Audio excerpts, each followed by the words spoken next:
Puntahan po natin itong ulat kahapon na nangyari sa Quezon City, ang pagtitipon ng mga multi-sectoral organizations. Lalo na po ang grupo na pinangungunahan ng dating political advisor ni Pangulong Rodrigo Duterte, si dating Congressman Attorney Jing Paras.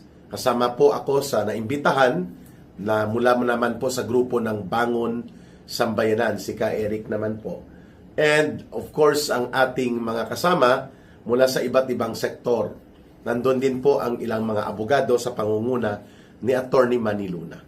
Nanawagan po ang grupong ito na tinaguri ang the solid voice of the Filipino people ng paglabas na ni Vice President Sara Duterte upang pamunuan at pagkaisahin ang iba't ibang mga parallel organizations, alliances, and network of support na binubuo ng iba't ibang mga organisasyon at alyansa ng naglilinya at sumusuporta sa Duterte political and government agenda. Lalo na kay Pangulong Duterte at kay Vice President Sara Duterte, at naninindigan upang labanan ang nabubulok at nangungurakot na uri ng panggobyerno ni Ginoong Marcos Jr.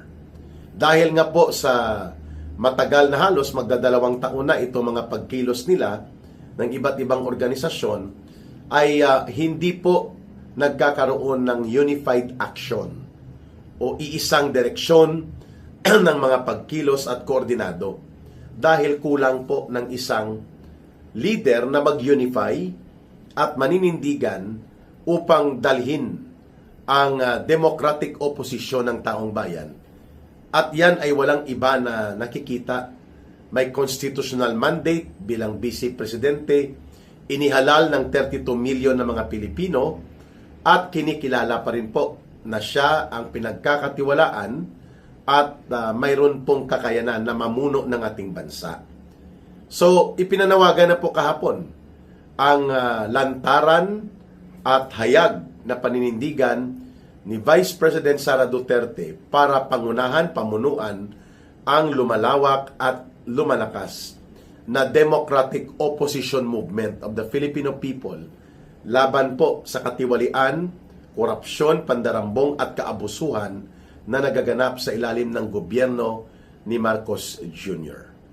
So ang purpose ng pagtawag na ito ay una, kailangan po maramdaman ng taong bayan at direktang makita ng mga iba't ibang organisasyon at mga grupo na ang kumukumpas at naninindigan para mabuo at lumakas ang demokratikong oposisyon sa Pilipinas, which is bahagi ng demokrasya na nagtatanggol ng kanilang karapatan at ng kanilang kalayaan, ng kanilang kabutihan, ay pinapanindigan ng isang pagkilos ng mga mamamayan, lalo na sa panahon na mayroong iskandalo ng korupsyon at mga pandarambong na nasasangkot ang presidente. Kailangan po may mamumuno nito.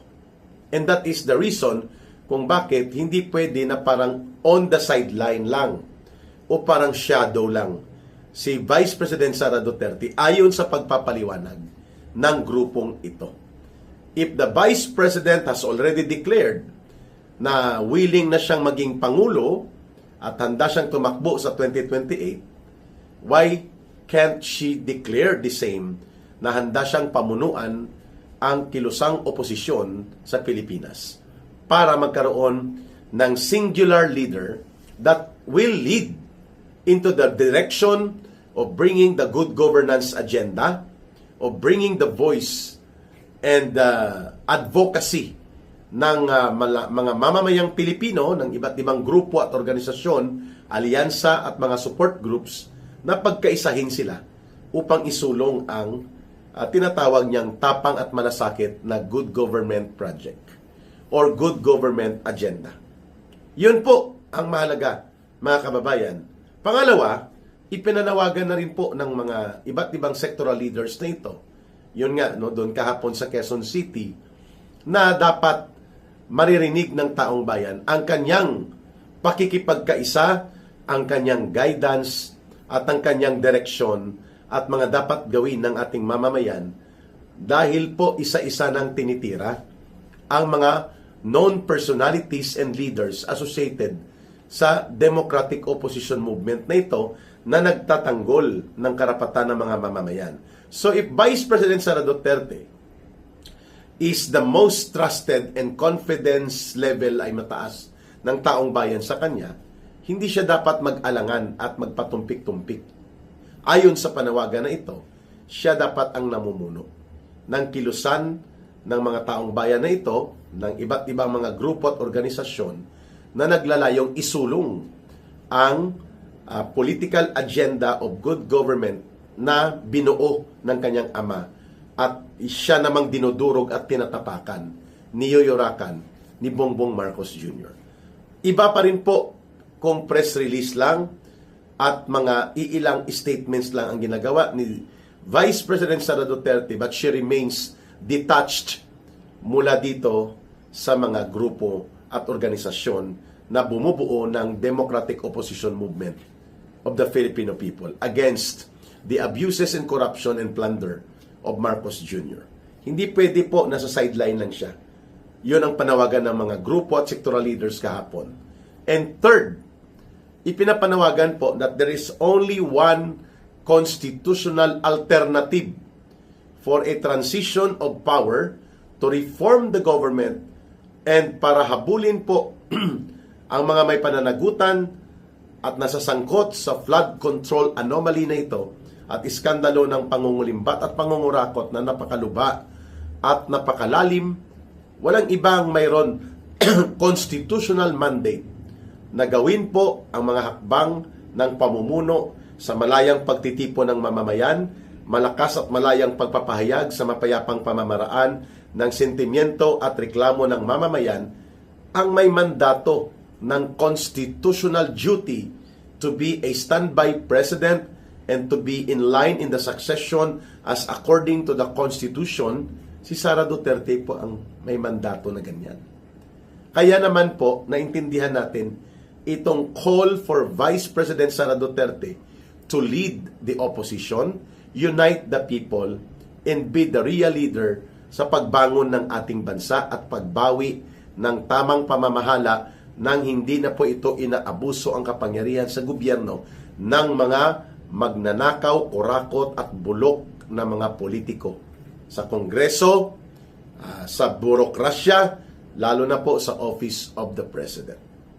Now, yung iba't ibang mga malalaking grupo at iba't ibang mga religious communities, even the business sectors, they are also watching out kung ano ba ang magiging tugon at ano ba ang magiging hakbang na gagawin ni Vice President Sara Duterte sa patuloy na paglala at paglubha ng krisis sa bansa.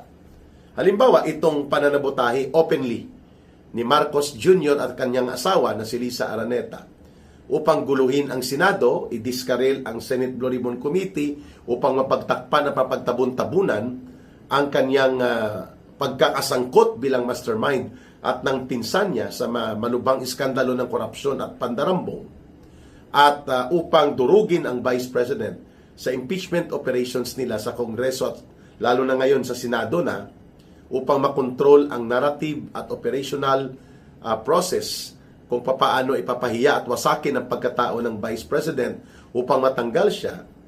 Ang ganitong mga kalagayan at mga maruruming laro sa politika ni Marcos ay tinututulan ng taong bayan ng maraming sektor at organisasyon. Subalit walang nagkakaisang pinuno para sa kanila.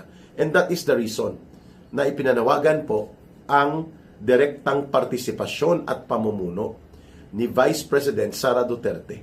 Sa naturang pagtitipon ay ipinahayag nila that the Vice President cannot be simply looking from the sideline and she must be into the struggle.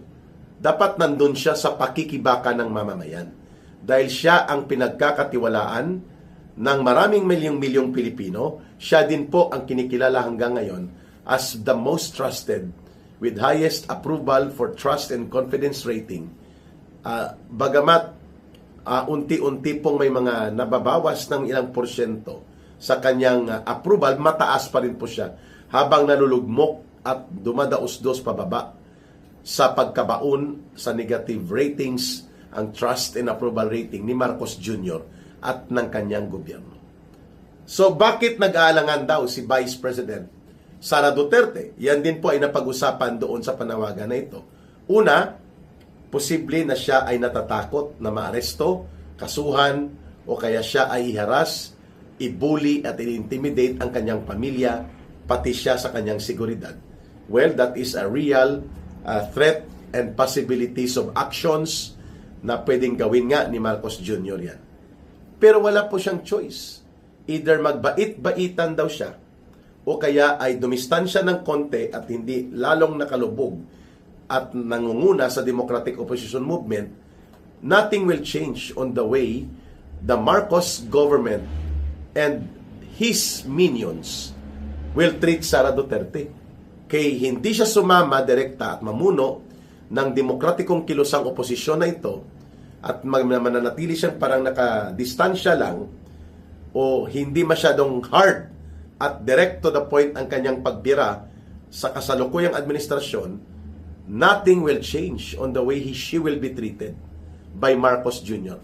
Because the ultimate goal of Marcos in all of this, impeachment gimmick, pangbabaluktot sa batas, mga kaabusuhan sa Kongreso, at iba pang maruruming laro sa politika, ang direksyon nito ay tanggalin si Vice President Sara Duterte sa pagkapangalawang Pangulo at hindi na siya papayagang makakatakbo pa sa anumang posisyon, lalo na sa pagiging Pangulo sa 2028. That is the principal and primary objective why Marcos has been embarking, ang kanyang gobyerno ni Marcos Jr. at mga alipores.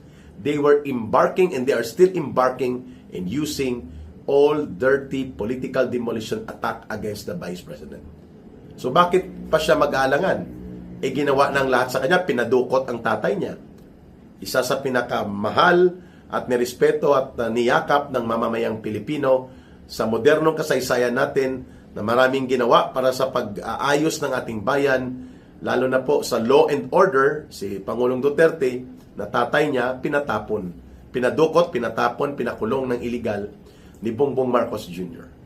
Siguro natatakot din si Vice President Sara Duterte, tao lang siya, na pwedeng mangyari sa kanya yan. But there is no leadership that there are no risks. Ang lahat ng pamumuno may risgo eh. Even if she will not do itong call for her to lead the People's Democratic Opposition Movement. Nandyan ang risgo laban sa kanya. So why would she hesitate the call of her people? Kung nagdeklara na siya, natatakbo siya at magiging pangulo siya sa kasama ang mamamayan sa pagdating ng eleksyon sa 2028. Why wait for that? If she can do now yung panawagang pamunuan at pagkaisahin ang mga pagkilos ng mamamayang Pilipino para sa isang demokratikong kilusang oposisyon upang tutulan at itakwil ang kaabusuhan at kakurakutan at mga kabulukan ng gobyerno ni Marcos Jr.